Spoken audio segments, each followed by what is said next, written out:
Hello and good morning everybody. मैं हूं दिनेश। आप देख रहे हैं फिट विद दिनेश। आसन, योग, प्राणायाम, ध्यान की इस श्रृंखला में आज मैं सीखूंगा विपरीत करनी आसन और विपरीत करनी मुद्रा।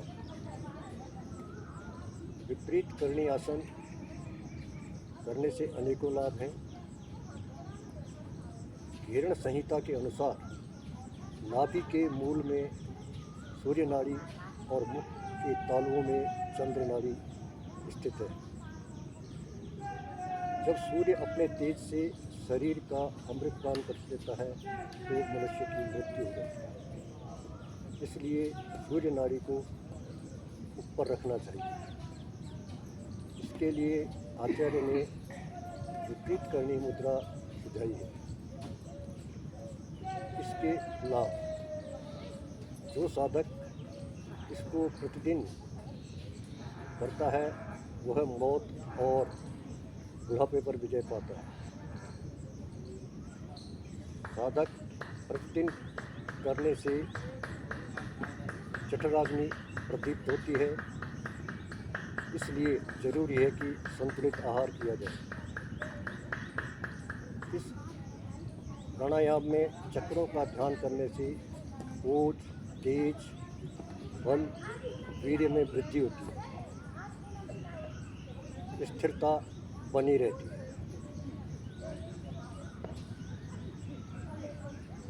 अब है करने की विधि। सर्वांगासन की तरह ही विपरीत करनी मुद्रा को किया जाता है। फर्क इतना है, सर्वांगासन में थोड़ी कंठकूट में धसी होती है, लेकिन विपरीत करनी मुद्रा में थोड़ी कंठकूट से काफ़ी दूर होती है। सर्वांगासन में पैरों को 90 डिग्री पर उठाया जाता है, जबकि विपरीत करनी मुद्रा में इसे 60 डिग्री के एंगल पर ही उठाना होता है। पूर्ण स्थिति में आने से अंतःकुंभक करें, जिससे मूल बंद और उड्डयन बंद स्वतः ही लग जाते हैं। तो शुरुआत करते हैं विपरीत करनी मुद्रा की। नॉर्मल के लिए पहले सूर्य नमस्कार किया जाए।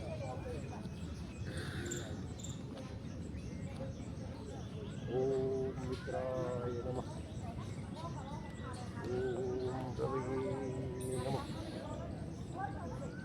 ओम सूर्याय नमः, ओम भानुवे नमः, ओम खगाय नमः, ओम कुसुमे नमः, ओम हिरण्यगर्भाय नमः, ओम मरीचे नमः,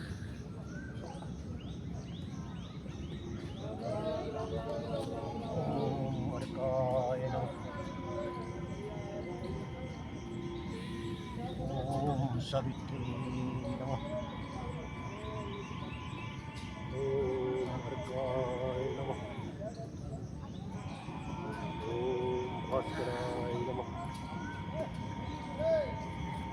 साधकों, ये जो सूर्य के 12 मंत्र हैं, इनको मन ही मन में स्मरण करना चाहिए। अभी होगा विपरीत करनी आसन।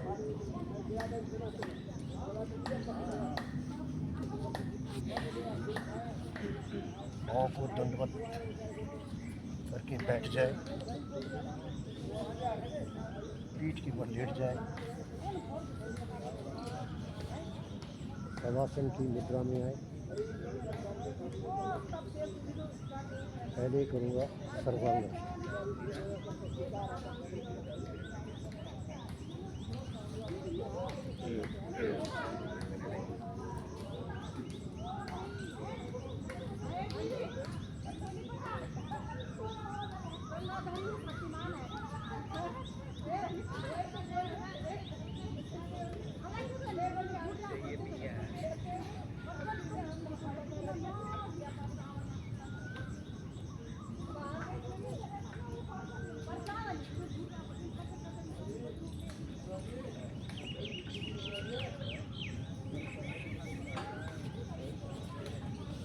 था सर्वांगासन।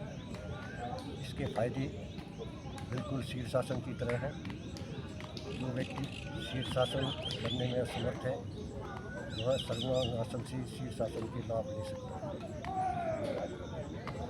अब होगा विपरीत करनी मुद्रा। इस मुद्रा के लिए सर्वांगासन की तरह ही मुद्रा अपनाएंगे, लेकिन पैरों की स्थिति 60 डिग्री पर ही रखेंगे। आओ शुरू करते हैं विपरीत करनी मुद्रा और आसन।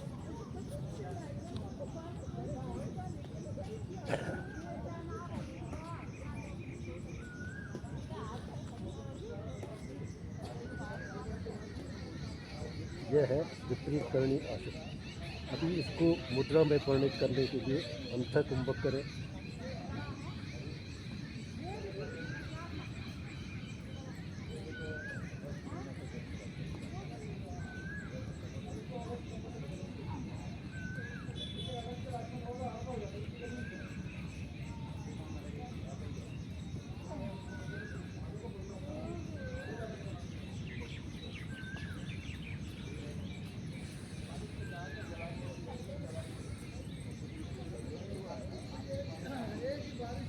टांगों की स्थिति 60 डिग्री एंगल पर रखें।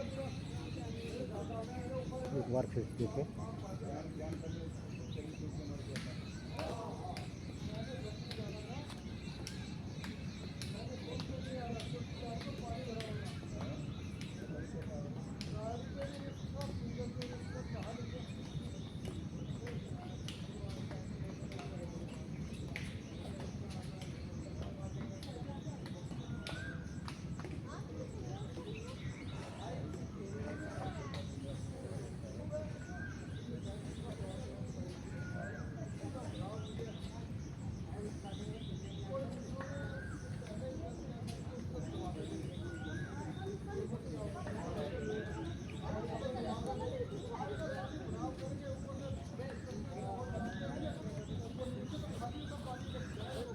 साधकों, ये था विपरीत करनी मुद्रा।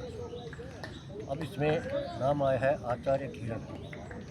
17वीं शताब्दी में आचार्य घिरण ने अपने शिष्य कणकपाल को यह वार्ता के रूप में सुनाया था, जो कि एक महाग्रंथ के रूप में प्रचलित हुआ और इसका नाम पड़ा घिरण संहिता।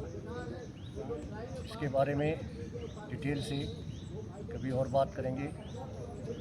आज हम जानेंगे योग, प्राणायाम, ध्यान के लिए हमें क्या क्या आवश्यक है। सबसे पहले हमें निरंतरता बनाए रखनी है।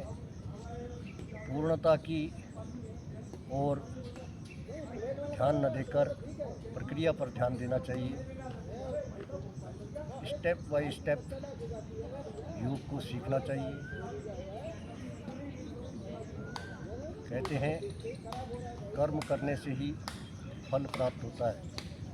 कर्मण्येवाधिकारस्ते मा फलेषु कदाचन। कर्म करो और फल की इच्छा मत करो। आज का किया गया कर्म कल के भविष्य का निर्माण करता है। तो जानते हैं आज कैलोरी के बारे में। एक स्वस्थ मनुष्य को 2200 कैलोरी प्रतिदिन की आवश्यकता होती है, परंतु 1800 कैलोरी लेने से ही शरीर की पूर्ति कैलोरी की हो जाती है। अब कैलोरी क्या है? ऊर्जा को मापने की इकाई को कैलोरी कहते हैं। कैलोरी अगर इनटेक ज़्यादा है और बर्निंग सिस्टम कम है, बर्निंग कम करते हैं तो वेट बढ़ता है। अगर ऊर्जा को बर्न ज़्यादा करते हैं और इनटेक कम होता है तो वजन घटता है। कहते हैं बूंद बूंद से घट भरे, बूंद बूंद घट जाए। नित्य कर्म से स्वस्थ मनुष्य हो जाए। कहने का मतलब है जिस तरह से बूंद बूंद करके घड़ा भरता है, उसी तरह बूंद बूंद से ही खाली भी हो जाता है। शरीर में ग्रहण की गई ऊर्जा को वर्ण किया जाए तो मनुष्य स्वस्थ रहता है। ये नहीं आपने ऊर्जा ग्रहण की लेकिन उसे वर्ण नहीं किया तो आपका भी। अब जानते हैं इसमें कितनी ऊर्जा है। 2 रोटी में 200 कैलोरी होती है। एक दाल की कटोरी में 150 कैलोरी होती है। एक केले में 180 से 200 कैलोरी होती है। और शीतल पेय में जिसे आप पीते हैं उसमें 140 से 180 कैलोरी है।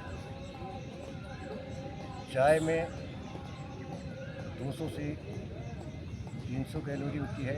कॉफ़ी में 400 या 400 से ऊपर कैलोरी होती है। मैं ये नहीं कहता कि चाय या कॉफ़ी, कोल्ड ड्रिंक, अन्य चीज़ें ना लें, जंक फूड ना लें, लेकिन उसे सीमित किया जा सकता है और धीरे धीरे करके उसे छोड़ा जा सकता है।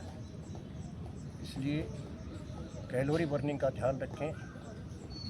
स्वस्थ रहने के लिए जितनी कैलोरी इंटेक करते हैं उतनी या उससे ज़्यादा बर्न करनी चाहिए। प्रयोग देखा गया 2 व्यक्तियों पर जिन्होंने समान कैलोरी को इंटेक किया। एक ने कैलोरी को बर्न करने के लिए व्यायाम, नित्य टहलना, नित्य खून फाड़ना शुरू किया। दूसरे कैलोरी बंदे ने 1800 ग्राम कैलोरी लिया लेकिन कुछ नहीं उसका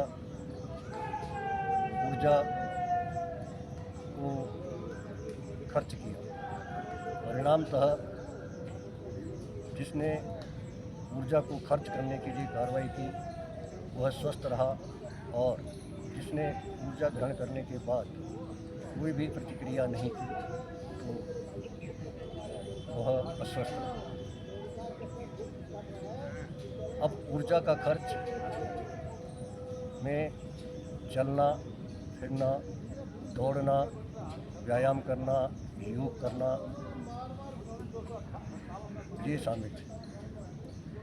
नॉर्मल व्यक्ति भी अगर कुछ भी काम नहीं करता है तो 60 से 70% ऊर्जा उसकी खर्च होती है। जब ऊर्जा का विषय आता है तो जब हम सोते हैं, सोने में भी कुछ ऊर्जा खत्म होती है। जब हम खाना खाते हैं, ऊर्जा को ग्रहण करते हैं तो उसे पचाने में भी कुछ ऊर्जा खर्च होती है। तो कैलोरी के बारे में ध्यान रखें। मोबाइल पर आप लोगों को ऐसी जानकारियाँ बहुत मिल जाएंगी।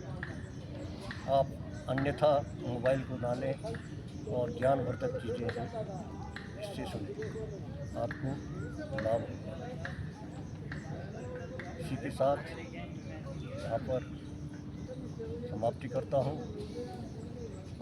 आपको ये मेरा प्रयास कैसा लगा मुझे कमेंट करें, अपने साथियों के साथ शेयर करें, वीडियो को लाइक करें और सब्सक्राइब करें। धन्यवाद।